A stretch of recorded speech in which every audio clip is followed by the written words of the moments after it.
भाजपा प्रदेश अध्यक्ष ओम प्रकाश धनखड़ ने कांग्रेस के राष्ट्रीय अध्यक्ष मल्लिकार्जुन खड़गे के उस बयान पर तंज कसा जिसमें खड़गे ने सत्तासीन नेताओं के झूठ और नफरत वाले चक्र को तोड़ने की बात कही है। धनखड़ ने कहा कि विपक्ष में होने के नाते सत्ता पक्ष के बारे में इस प्रकार की टिप्पणी करना लोकतंत्र प्रणाली में हर पार्टी का एक हिस्सा होता है, लेकिन वह ये भी कहना चाहेंगे कि अपनी चलाना, निर्णय खुद लेना और बिखरी पार्टी को इकट्ठा करना खड़गे के लिए बड़ी चुनौती है। धनखड़ बादरी हलके के एक गांव में बाबा खाटू श्याम मंदिर में आयोजित एक कार्यक्रम में शिरकत करने के बाद पत्रकारों से बातचीत कर रहे थे। धनखड़ ने कहा कि कुर्सी संभालते ही खड़गे ने शैलजा और सुरजेवाला को स्टीयरिंग कमेटी में लेकर हरियाणा को एक बड़ा संदेश दिया है, जबकि इस कमेटी में शामिल होने की प्रदेश के उन नेताओं को बड़ी उम्मीद थी जिन्होंने प्रदेशाध्यक्ष रहते हुए कुमारी शैलजा को संगठन नहीं बनाने दिया और रणदीप सुरजेवाला को हरियाणा से राज्यसभा चुनाव नहीं लड़ने दिया। फरीदाबाद आगमन पर हरियाणा की पूर्व की कांग्रेस सरकारों को 3D की सरकार कहे जाने वाले बयान का भी धनखड़ ने समर्थन किया। उन्होंने कहा कि पिछली कांग्रेस सरकार को CLU की सरकार कहा जाता था। आदमपुर में भाजपा प्रत्याशी भव्य बिश्नोई की जीत के प्रति धनखड़ काफी आश्वस्त नजर आए। उन्होंने कहा कि आदमपुर में भाजपा काफी मार्जिन से जीत रही है। उन्होंने कुंडली मानेसर पलवल KMP एक्सप्रेसवे के साथ साथ हरियाणा ऑर्बिटल रेल कॉरिडोर के निर्माण का शिलान्यास अमित शाह द्वारा किए जाने पर भी खुशी जताई। उन्होंने कहा कि इस रेल कॉरिडोर का निर्माण होने से इस क्षेत्र में प्रगति के नए आयाम स्थापित होंगे। रेल कॉरिडोर पर कुल 17 स्टेशन होंगे। इनमें सबसे ज्यादा 6 स्टेशन झज्जर जिले में बनाए जाएंगे। प्रदेश भाजपा अध्यक्ष ओम प्रकाश धनखड़ ने हरियाणा को एक साथ रेलवे के 3 बड़े प्रोजेक्ट नामतः Haryana orbital rail corridor, rail coach नवीनीकरण कारखाना सोनीपत और रोहतक में देश का सबसे बड़ा एलिवेटेड रेलवे ट्रैक की सौगात देने पर देश के प्रधानमंत्री नरेंद्र मोदी, गृह मंत्री अमित शाह और रेल मंत्री अश्विनी वैष्णव का आभार व्यक्त किया। धनखड़ ने कहा कि केंद्रीय गृह मंत्री अमित शाह के कर कमलों से फरीदाबाद में रखी गई आधारशिला पर Haryana rail industrial development corporation की ओर से रेलवे लाइन बिछाने की परियोजना को मूर्त रूप दिया जाएगा।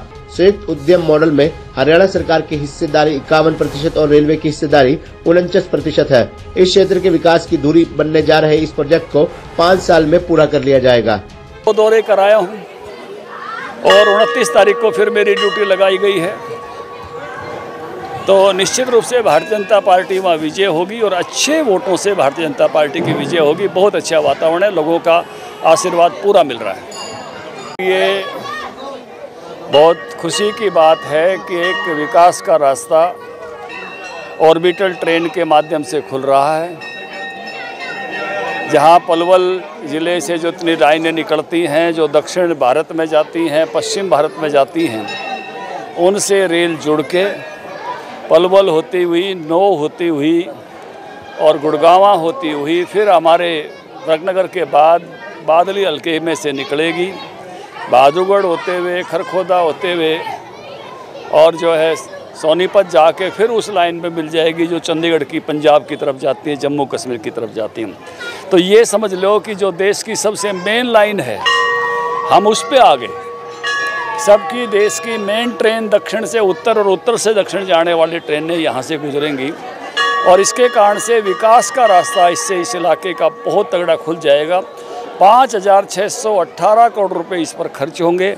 आज इसका अमित शाह जी ने और रेल मंत्री अश्विनी वैष्णव जी ने मुख्यमंत्री हम सब की हाजिरी में इसका शिलान्यास किया है। मेरे लिए आज ये बहुत खुशी की बात है और इसलिए मैं आनंदित हूँ इस बात से कि हमारे इलाके की तरक्की का एक सपना देखा था ऑर्बिटल ट्रेन के माध्यम से, वो पूरा होने जा रहा है। देखिए, विपक्षी दल है और विपक्ष में होने के नाते सत्ता पक्ष के बारे में कुछ कहना, एक मैं मानता हूं कि ये जब लोकतंत्र होता है तो सत्ता पक्ष और विपक्ष जो है वो सामान्यतः ऐसी भाषा का जो है विपक्ष इस्तेमाल करता ही है। तो वो अपनी तरफ से जो है अपनी पार्टी जो उनकी बिखरी हुई है उसको इकट्ठी करें, साथ लेकर चलें, क्योंकि हरियाणा में जो उन्होंने मैसेज दिया है आते ही उस मैसेज को भी लोग देख रहे हैं। तो उस नाते से किस रूप में कि स्टीयरिंग कमेटी में शैलजा जी को लिया गया है, यहाँ उनको कमेटी नहीं बनाने दी गई थी।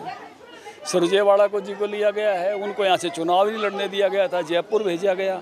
तो आप समझ सकते हो कि किस प्रकार की कांग्रेस की स्थितियाँ हैं, हालात हैं। जो उम्मीद कर रहे थे स्टीयरिंग कमेटी में आने के, उनके नाम नहीं है, सोशल मीडिया पर चल रहा है। तो कांग्रेस पार्टी का संकट अपना आंतरिक काफ़ी है, तो वो अच्छे स्वस्थ के साथ अच्छे स्वस्थ विपक्ष के रूप में आएँ तो खड़गे साहब अगर अपनी चला सकें, अपने निर्णय खुद कर सकें, तो निश्चित रूप से मुझे लगता है कि कांग्रेस कुछ बेहतरी की तरफ बढ़ेगी। चुनाव को लेकर भाजपा जीत के लिए कितनी आश्वस्त